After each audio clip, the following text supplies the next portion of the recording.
Charlotte Lilin. I will be voting for Charlotte Lilin as the final villain of Elbaf. I'm not in the mood to play with anybody. Now, this may seem a bit crazy because we have people like Loki, who right now is gonna maybe be a fight in the future for the Strat Company, but not the final villain, but a villain that lets you argue in some sense, and then later on may become a good guy. And then you have Stabs, the evil brother of Shanks, who has pulled up, and that is probably going to be a good choice to be a final villain of an arc, and his aide, Atu, the inverse Uta. Then you have Shanks himself, who could come later on the arc, who could be a final fight for the Luffy and Company. Of course, a lot of folks love to throw in Blackbeard. What? He does a roundabout, crazy, massive Giga Chad Muir flank, Zeha, and then somehow, some way, he winds up arriving at Elbaf. And folks want to see more of the Elders as well, where the Elders could come in, teleport in at some point in the future. Since Stabs is here, maybe let's say we have Ethan pull up, or let's say we have Jupiter pull up, and then they want to be, let's say, a final fight in some sense for Elbaf. But I'm putting money on Charlotte Lilin. I think that out of all the characters we've seen so far who are prime candidates to be the final villain, the main villain of the arc, I think that Big Mom is still the number one. The signs have been there ever since Whole Cake Island. Even her name, her literal name itself, is a sign that at some point she has to return to Elbaf and create a whole bunch of chaos. And at the heart of this chaos, what ties to racial issues, her own lineages, people that she thinks owes her debts, and ultimately closure, proper closure for a character that is still very open-ended. So let's do the play-by-play as to, honest to God, why Big Mom has to be the villain of Elbaf. Ultimately, it's what Oda should do, not what Oda will do. Because Oda will do sometimes is focus more so on the hype factor, on what's cool, on what he wants to do. Fair enough. I mean, after all, it is a story. And all of us are just fleas on the back of the Oda dragon that is One Piece. You're a flea on the back of a dragon. In for one hell of a ride. And don't take this shit lightly, because Oda should have had Zoro visit Ryoma's grave in Wano Country, but that did not happen. Oda should have had Frankie make weapons against Kaido, but that never happened, even though Frankie said he was going to make these things at the end of Zou. So again, do not take the should lightly. So, if you guys forgot, hit that like button, baby! Latest chapter, One Piece, 1135. We have the celebration of the Emperor of the Sea, Monkey D. Luffy by the Giants. They're all gathered around at the table, raising their mugs high, celebrating Luffy, how him and his crew took down Kaido and Big Mom, and so on and so forth. They said the word Big Mom, not Charlotte Lilin. Now, why is that important? It's an important detail because as far as we know, in chapter 868, they specifically say that the name Charlotte Lilin is like Voldemort, where no giant, after the events what happened, where she ran through a giant village and then damn near wiped it out, she took out Fall Beard in chapter 867, and she's doing all of this during a holy time on Elbaf to celebrate the sun before the winter solstice. So what she has done is an incredible affront. It is an injustice. It is sacrilegious to the very sun itself. Hence why he called her a god of chaos, a god of disaster. Disaster that could happen on Elbaf, considering how when we first arrived at Elbaf in the Lego area in chapter 1127, when the folks living there were concerned about the fire near the tree, the quote-unquote Yggdrasil tree. This could easily be foreshadowing for the future of the country itself. And we saw during the rampage of the god disaster Big Mom in the area, fire all around them. So there are subtle themes that do tie to Big Mom, and you could argue the upcoming potential Ragnarok on Elbaf. But we're not done yet because the Big Mom flashback continues. Left with Mother Caramel and the other kids of the Lamb's house after they decided to leave Elbaf because Mother Caramel saw Big Mom as way too much of a cash cow. The problem was, though, this cash cow wasn't a herbivore. It eats all sorts of goodies, like semlas, wooden tables, even people. And Mother Caramel got consumed by her own foster daughter, the one that she's going to sell off, Big Mom. And the true nature of Mother Caramel actually being an old hag that specializes in trading kids, orphan kids, to certain groups as military assets for the future. Well, remember that Harald, the former king of Elbaf, was someone that was trying to push the idea of trade to the giant populace. And that is the very same thing that Mother Caramel, according to Ja Rule, Mother Caramel was also trying to push that idea to the giants as well, stated in chapter 866, where she favored trade over plunder. So you have to think, if Mother Caramel, who pushed the idea of trade, wound up being a nefarious actor in the distant past, then is it possible that something similar could be playing with Harald as well? We can continue to stack the themes from the Big Mom flashback to now it's happening in real time. The weakening of the nation, because the nation is trying to shift away from being warriors and plunderers to now traders, but as a result, with that weakness comes what?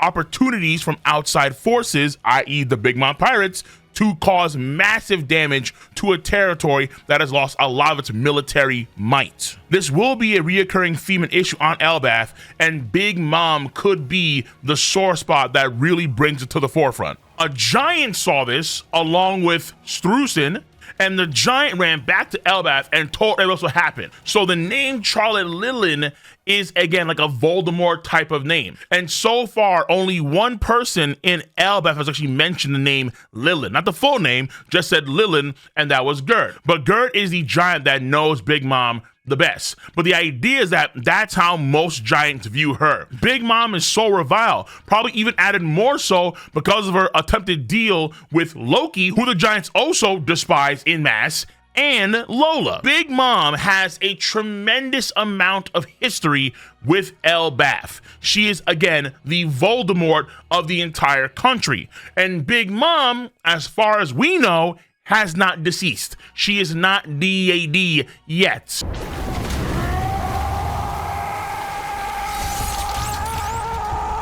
And there is evidence, albeit not super strong, like Superman, Hercules. No. Not that strong, but there is evidence to suggest that Big Mom is still up and running. Number one are her own comments that she makes in chapter 1040. Big Mom is literally staring down a magma chamber as she's falling into it, and the woman herself says that this won't take her out. And that is an extreme claim to make. Consider the fact that Lord Frieza over here, he dunked Goku, Super Saiyan Goku, into a magma chamber on Namek, and he thought that Goku had passed away.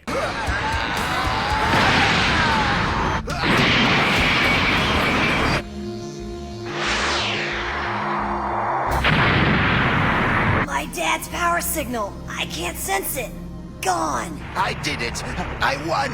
Yes. How gauche of you to bring up my past failures. You will suffer daily for this one. I apologize, my lord, to bring up these old wounds. But the point stands that, hey, listen, that's a pretty big deal to say, I'm gonna look at this magma chamber and this ain't gonna kill me. And to validate that claim, for the remaining duration of the Kaido versus Luffy fight, the next time we see Big Mom is 10 chapters later, or Kaido's jacket, but whatever. The next time we see Big Mom is in chapter 1050, and she's still in the magma chamber, not dissolved or any of that sort. She's still there, floating right next to Kaido. Huh?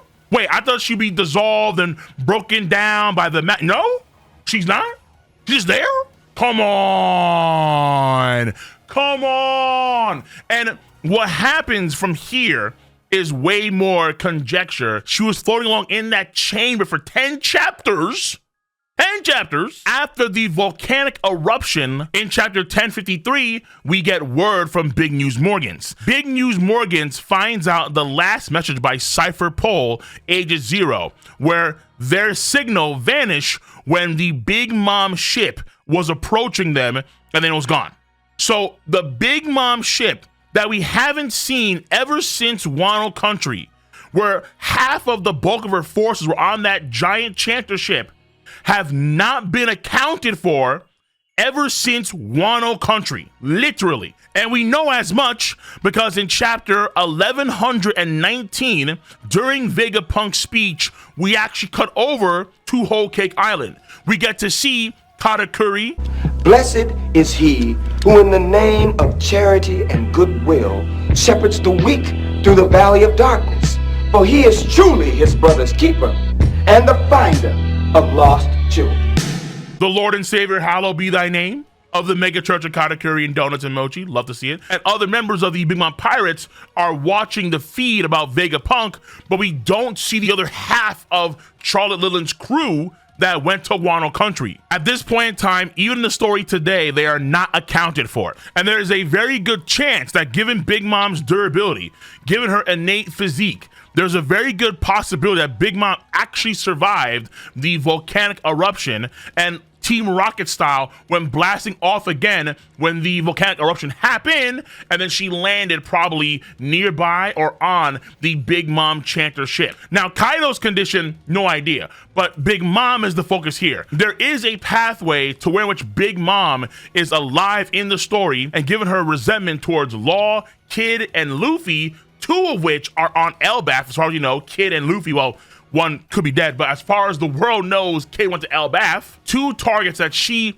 completely despises, knowing her hatred towards the giants, knowing that she's lost her position as an Emperor of the Sea. She may try and reclaim that by going to Elbaf, the place that hates her the most in the world, and trying to take out Luffy and company. And the thing about it too is that as a character, right? Here's why Oda really should do this. As a character, Big Mom is incomplete. Big Mom never found out that she consumed the other members of the Lamb's house. And that's why they disappeared in front of her in chapter 867. People would say, okay, hold on. If you have, let's say, folks like Pudding control her memories in some way, they could actually have those memories that are hid within her brought back to the forefront, potentially. But as far as we know, that may not even be possible. The narration even says during that chapter that she was so happy that she couldn't see through her own tears. But you can see just how Elbaf, historically, how they view Big Mom, how Big Mom herself never knew what she's done. And not only does she have the right onus to take down the Strat crew, but also when it comes to Elbaf, remember, there are racial issues that are happening within Toadland because there are no giants there. Even though Big Mom is supposed to have a nation where anyone of any race can live in this nation, giants in particular are not shown in Thailand. Not a single giant lives there. And Big Mom herself was trying to coax Caesar Clown in making gigantification real, which we all know are very dangerous experiments based, of course, on what happened on Punk Hazard, but also could be the root as to why Big Mom is the way she is. How is it that at 5 years old in the Big Mom flashback, she could kill one-shot a bear and was at a very similar size as Gerd, who is a giant herself? There are so many good bits for, let's say, her character, for, let's say, world building, for, let's say, even the giants themselves and their characters. There are so many really amazing things that can easily be sniped by Eiichiro Oda and plot points wrapped up appropriately if and when Big Mom returns to Elbaf to be the final villain of the arc. And when you consider our current options, right now, Shanks coming back to Elbaf seems pretty redundant since he was already there before when he fought against Kid, and the man said himself he was going to leave. That's the first thing. Second thing is that Loki clearly has a kind-hearted thing going on. He has a Kingdom Heart of Hearts somewhere in there. Scout's honor. He's a good dude. And then third is that Stabs, is it possible that Stabs, who was probably a holy knight under the orders of Figureland Garling, if he's going to be the final villain of the Arc of Elbaf, that means that he's probably be defeated by Luffy in combat. That's how it normally works. For a holy knight to be defeated now, particularly probably the current commander of the Holy Knights, now that Garling has stepped up into the role of Five Elder, and he's going to be defeated by Luffy coming to Elbaf when they haven't officially mobilized? Does that make sense? Stabs is here with Atu for a particular mission, but once they fulfill their mission, They're out. Done. End of story. We know how hesitant the Marines and world government are whenever they want to attack Emperors of the Sea. And we saw that with Blackbeard on Amazon Lily. You run the risk of Marine Ford, essentially. You run the risk of all-out war with an Emperor of the Sea. And right now, considering how their resources are probably very thin, given all of the food supply shortages because of the Rev, given the former 8 Kingdom, now 7 Kingdom revolt against the world government, given Egghead's mess. So ultimately speaking, there are more reasons to believe, I think, that not only are these characters not going to be the final villains of the arc, but also Big Mom should be, and if she is, it fills in a lot of these potholes that have been on the One Piece highway for a minute now. For a minute. I see it as clear as crystal, despite my negative 7.25 vision. I see it as clear as crystal. I do. So, let me know your stance on the subject matter at hand. And if you agree with your boy that Big Mom is coming back in full effect, the Voldemort of Elbaf will return, and she will try to put an end to the Hogwarts movie franchise, then give your boy what's a thumbs up. Subscribe to the channel. Click on that bell to join the notification squad. And I'm going to see you guys and gals on the flip side. See you. Bye-bye.